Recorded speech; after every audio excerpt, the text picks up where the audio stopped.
नमस्कार, मी पंजाब डक. आज आहे 10 ऑगस्ट 2025 आणि मी माझ्या शेतामध्ये आणि या ठिकाणून माझ्या महाराष्ट्रातल्या शेतकऱ्याला अंदाज देणार आहे. राज्यात सांगायचं झालं तर आणखीन जवळपास 10, 11, 12 राज्यात असं विखुरलेल्या स्वरूपाचं दररोज वेगवेगळ्या भागात पाऊस पडणारच आहे. म्हणून हा अंदाज लक्षात यायचा. म्हणजे सांगायचं झालं तर पूर्व विदर्भ, पश्चिम विदर्भ, दक्षिण महाराष्ट्र, उत्तर महाराष्ट्र, कोकणपट्टी, खानदेश दररोज वेगवेगळ्या भागामध्ये पाऊस पडत जाईल म्हणून हे प्राथमिक स्वरूपात अंदाज घ्यायचा आहे. पण काय झालं, हे करत असताना मला उत्तर महाराष्ट्रातल्या शेतकऱ्याचे फोन आले.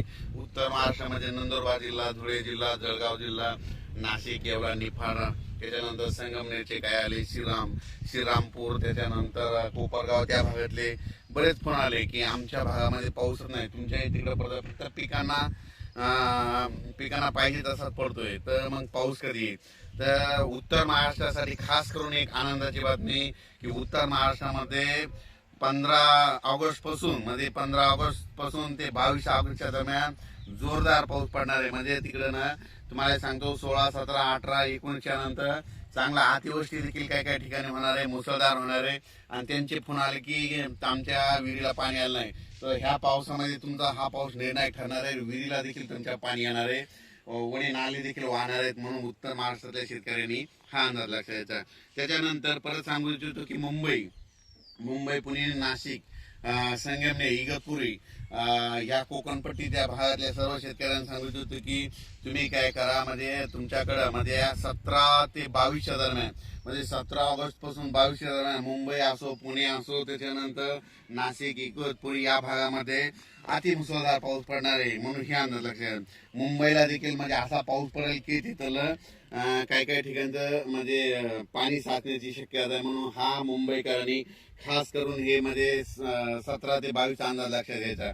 त्याच्यानंतर पुण्याकडे खूप पाऊस पडत असल्यामुळे तिथलं परत त्या नद्याला पाणी येणार, परत तळ्यांचं पाणी सोडावं लागणार. त्याच्यामुळे परत पूर परिस्थिती म्हणजे सांगली, कोल्हापूरकडे तिकडे परत पूर परिस्थितीला सामोरं जावं लागणार. म्हणून तिकडे देखील नद्याला पाण्याला पूर येणार आहे. म्हणून हे अंदाज सांगली, सातारा, कोल्हापूर या शेतकऱ्यांनी लक्षात घ्यायचं.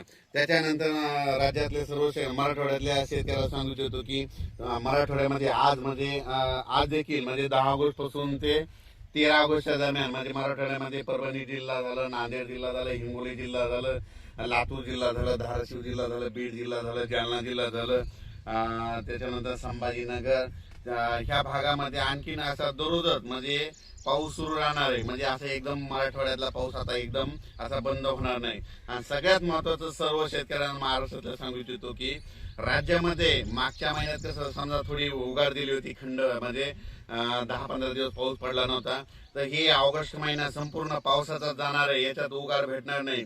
म्हणून शेतकऱ्यांनी काय करायचं, जशी वेळ भेटत तर काय होणार आहे की सकाळी 9 ते दुपारी 2च्या दरम्यानपर्यंत थोडं हवामान कोरडं राहील, ऊन पडणार आहे. तितक्यामध्ये तुम्ही काय करा, हे 14 तारखेपर्यंत शेतकऱ्यांनी कामं करून घ्या. कारण की 15च्या नंतर राज्यातला पाऊस वाढतच जाणार आहे. 15च्या नंतर परत सांगायचं तर पूर्व विदर्भामध्ये 16 तारखेपासून तर 22 तारखेच्या दरम्यान पूर्व विदर्भात देखील खूप मोठा पाऊस राहणार आहे.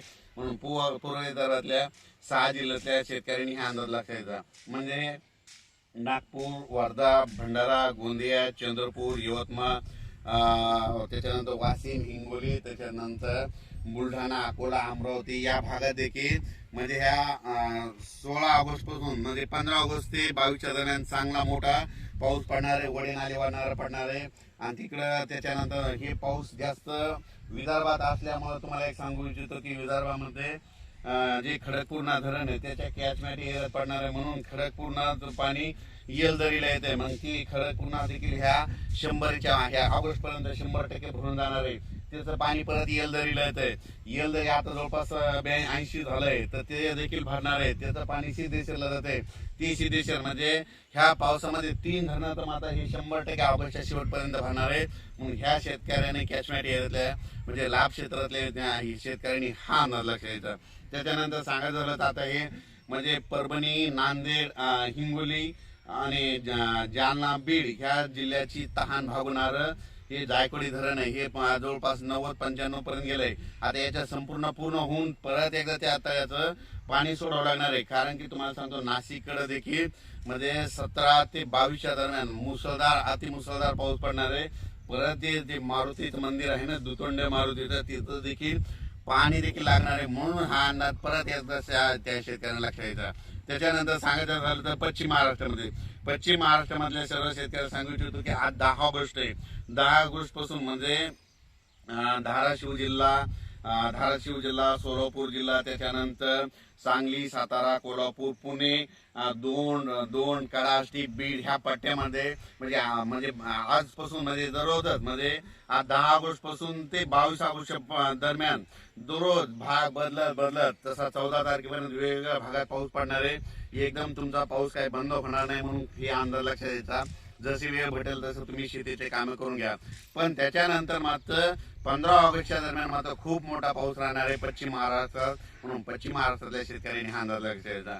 त्याच पश्चिम महाराष्ट्रामध्ये त्याच्यामध्ये अहिल्यानगर सांगतो. अहिल्यानगर क्रमाने काही भागात इकडल्या म्हणजे आमच्या मराठवाड्याला जे लागू नये त्या भागात पाऊस पडलेला आहे. पण काही भाग थोडे 2-4 तालुके सुटलेले आहेत. राहता झालं, त्याच्यानंतर कोपरगाव, शिर्डी, श्रीरामपूर, पुणतांबा हे सुटलेलं आहे. तर तिकडं देखील म्हणजे त्या शेतकऱ्याला सांगू इच्छितो की 14 म्हणजे 15 ऑगस्ट पासून ते 22 ऑगस्टच्या दरम्यान तुमच्या त्या सगळ्यामध्ये शेतामध्ये जे छोटे छोटे तळे असेल तिकडे देखील अहिल्यानगर खूप पाऊस पडणार आहे. संगमनेरकडे खूप पडणार आहे. जुन्नर तिकडे विघ्नर कारखाना आहे. त्या विघ्नर कारखान्याच्या बाजूला म्हणजे त्याच्यानंतर त्या विघ्नर कारखाना, ओझर, त्याच्यानंतर भीमाशंकर त्या पट्ट्यामध्ये देखील चांगला अतिवृष्टी सारखा पाऊस पडणार आहे. म्हणून त्या क्षेत्रातल्या शेतकऱ्यांनी ह्या अंदाज लक्षात द्यायचा आणि आपण आपल्या पिकाची काळजी घ्यायची. म्हणजे सांगायचं झालं तर 15 ऑगस्ट पासून ते 22 ऑगस्टच्या दरम्यान सगळीकडेच म्हणजे वेगवेगळ्या भागात दररोज पाऊस चांगला पडणार आहे. म्हणून शेतकऱ्यांनी हा अंदाज लक्षात द्यायचा. आणि त्याच्यानंतर जळगाव जिल्ह्यात देखील आज म्हणजे 10, 11, 12च्या दरम्यान देखील जळगाव झालं, धुळे जिल्हा झालं, त्याच्यानंतर इकडे चाळीसगाव तालुका ह्या भागामध्ये काय